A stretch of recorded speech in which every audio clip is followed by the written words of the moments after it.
Guys, it's Doreen and welcome back. Today I'm going to be talking with you guys about Poshmark and just reselling apps in general, and these are just some concerns I have. This will be a little bit of a ranty video, but I do feel like I have some pretty good points and just some things I want to talk about. Of course, these are my personal experiences, but you guys are more than welcome to share your personal experiences in the comments down below. But yeah, let's just get right into it. I will say, I do really love reselling platforms. I feel like they're very sustainable. I've personally been able to find a lot of really nice pieces for not so expensive. They're pretty good when it comes to looking for discontinued items or if you're looking for something unique and specific, but also from a seller perspective, it's again sustainable because you're able to get rid of items, you know, it goes to somebody specific and you know that they're going to use and enjoy it versus just donating and never seeing it again and just like, oh, I don't care what happens to it. Yeah, I will say for specific items, it is probably just better to donate than try to sell, but when you can, definitely try to sell. You also get rid of items and makes more space around you, and then on top of that you also get a little bit more money for your items. Those are just some of the general good things about reselling platforms. Today's video I'm going to be talking about things that people just need to be a little bit more aware of when it comes to reselling on Poshmark, Mercari, and Depop. eBay I don't know too much about because I don't really use eBay. I will say that I am a reseller and I'm not the type of reseller that goes out and sources at Goodwill, which my personal opinion is that I don't think they're bad. Now hear me out. I know a lot of people, especially on TikTok, they're like, oh my god, I hate resellers. And they're like literally arguing in the comments with other people that do resell. I will say that some of the points I've heard people that are angry at resellers have is that they're taking away from the poor people. They're taking away from the people who actually need it. Have you been to a thrift store lately? Because they are so overfilled with stuff.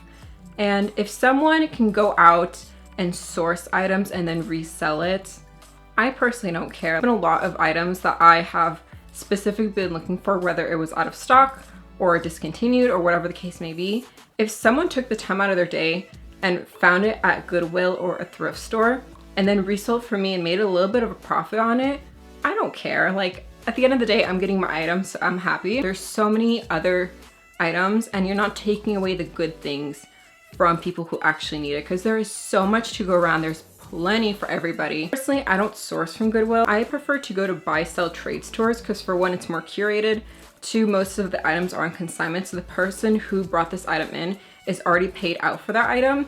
Or if I buy it, they get a consignor like percentage. I just feel like that's a little bit better. Obviously the prices are gonna be a little bit higher, but yeah, that's just my personal take on it. Obviously everyone has their own thing that they do. But yeah, just to get that part out of the way, just so you guys know what my feelings are about that. Most of the people that are reselling are not people that have a ton of money to just spend, and a lot of people do it as like a little side thing, you know, just to make a little extra cash. If they can source good items and sell it, then more power to them, I say. You know, that's kind of how businesses work. They buy it cheap and then they sell for a profit. That's just how businesses run. On top of that, I do understand the frustration that people have with like the Y2K girlies taking like an old t-shirt and from Shein or whatever, you know, that's just being dishonest, or like marking up the prices like extremely high than what the item was originally worth. And I totally get that. That's very frustrating. But for everything else, no point in being upset. My next point is the one about being open to offers. Now, I do follow a couple of Reddit pages about resellers, Poshmark and Depop thrifters and all those type of pages.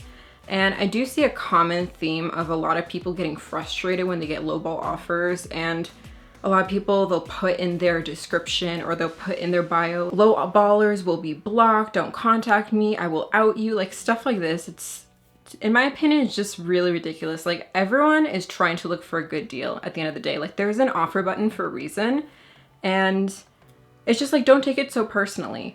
So if you don't want, if you're firm on a price, for one, just say you're firm, or if someone sends you a lowball offer, then just counter it with your best price. At the end of the day, 9 times out of 10, people will counter and you will end up selling the item, at least that. I do understand some frustration where it's like you list an item at $100, someone offers you $5, like, okay, I get that. But at the same time, like everyone is looking for a good deal. If you look at it from a buyer's point of view too, you also want to get a good deal. Sometimes people are just trying to get rid of their stuff. And then now we're going to get into my own personal experiences that I've had with certain sellers on Poshmark. I don't understand how the platform allows certain things to happen. So I'll give you guys an example. I bought this Nana Jacqueline dress, and if you guys don't know Nana Jacqueline, it's a really expensive brand from the UK. And they do have a pop-up store in LA, and their dresses are very, very beautiful, very, very expensive. The specific one I was looking for was, I think it was called the Arena dress. And I've been looking for it for quite some time. I wanted to wear for a specific event. And I was just pretty open to knowing that it will be pretty pricey overall. I mean, the dress retails for, I think, just under $500, or after tax, it's probably gonna be a little over $500. But I've seen some people sell it for like $320, $330. The least I've seen it sell for is $180. So people definitely, there's like a certain margin that people want to sell it at, which I totally understand. I did see this one seller, she had listed it and it was in the pink version. It was super cute. Mind you, I did actually go try it on in the Nana Jacqueline store just to know which size I was, because I know that they run really small. So I saw that the person who listed it, she only had stock photos of the item. So I asked her in the comments if she can put like actual photos. She listed it at $300, and then she sent me an offer for $250, I believe. And so I saw that she was willing to negotiate, so we settled on $150. She sent me an offer for $150, so I accepted it. And yeah, it looked pretty okay. I was a little worried because, again, the least I've seen it sell for is $180. So I was like, well, if I got it for $150, then it's a great deal. I'd be super excited to wear it, all as well. I get the dress and immediately can tell it's fake. I was very lucky that I actually got to go and try it on in the store, and I got some pictures in the store, and I actually got to feel the fabric, because I think with someone selling a dupe or a counterfeit, it's a lot harder to tell nowadays. But with this one, it was pretty obvious. The fabric was just wrong. The coloring was a little bit wrong. It had some stains on it. There was a lot of loose threads. And the girl did say in the description that the tag was cut out. They do have a black tag. So when I saw that this tag, it was white and on the corner, immediately saw that it was a fake. Of course, I opened up a case with Poshmark and they asked me to send pictures. And I told them that this one was a counterfeit. I said, I was very nice about it. I was saying, I don't know if she knew that it was a counterfeit, or, you know, just giving the benefit of the doubt. And she immediately said, well, I said in the description that the tag is missing. So, you know, you knew what you were getting, type of thing.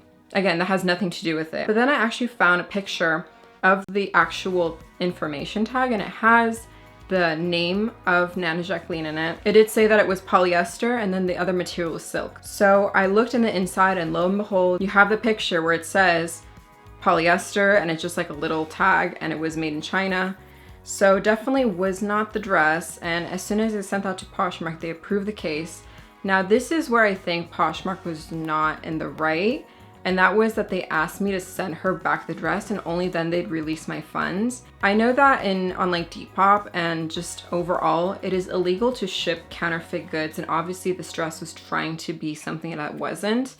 And more importantly, I was worried that someone else would try to buy this dress, or she'd relist it, someone else buys it without knowing that it's a fake, and they paid a ton of money for it. So yeah, I ended up having to send it back, which I was like, whatever, let me just send it back. Thankfully, she approved the sending it back. I got my money back. And then not even 2 days later, I saw that she reposted the dress again, and it sold for $135. And literally in the comments, someone was asking, is this authentic? And she said yes, thinking that it's real again. Like, whoever this buyer is, she knows now that it's a fake. But again, I messaged Poshmark about it, and they were saying for me to refrain from interacting with her account. Like, that's so not okay. Hopefully that person returned the dress. Hopefully they did something about it, but I don't think they did because her account is still up. But yeah, I just think things like that are not okay, especially imagine if you're buying something even more expensive. That's an issue. By the way, this girl was a Poshmark ambassador, which if you don't know what that is, it's just basically you're supposed to be super reliable. You have really good reviews, things like that. I do have a couple of smaller things of, I don't understand when people purposely destroy items to return it. That has been like a whole other thing. Oh, I will say, I remember another item. It was a dress that I had bought from like a bundle from this influencer girl that was just trying to get rid of stuff. And this was through an in-person transaction. I paid her for in bulk of items that she had gotten, and I was planning to resell it to make a profit and purposefully use a lot of the items for my own personal wardrobe or whatever it is. So for me, it was a really great deal. Girl was very happy that she got rid of a lot of items. She got paid pretty decent amount. Long story short, one of the items that I was selling, I had sold on Depop and it was in LA where I live. And so I was confused why with Depop, I know that you have to wait 3 days or so after the item has been delivered for you to get your funds. Even if the person says like, I received it, whatever it is, you still have to wait the 3 days. I don't know why that is, but that's just their policy. But anyway, so I noticed that it took the item a really long time to arrive. And I think after like a week and a half, I had messaged the buyer because it said it was still in transit and it was just delayed shipping, which if it's in the same city, it shouldn't take too long. So I had messaged the buyer and asked her if she had received the dress, and if not, I'm so sorry about the delay of shipping. I'm going to try to get to the bottom of it and see what's going on. And the buyer was super sweet. She told me that she had already received the dress and she loved it so much and wrote me a really nice review.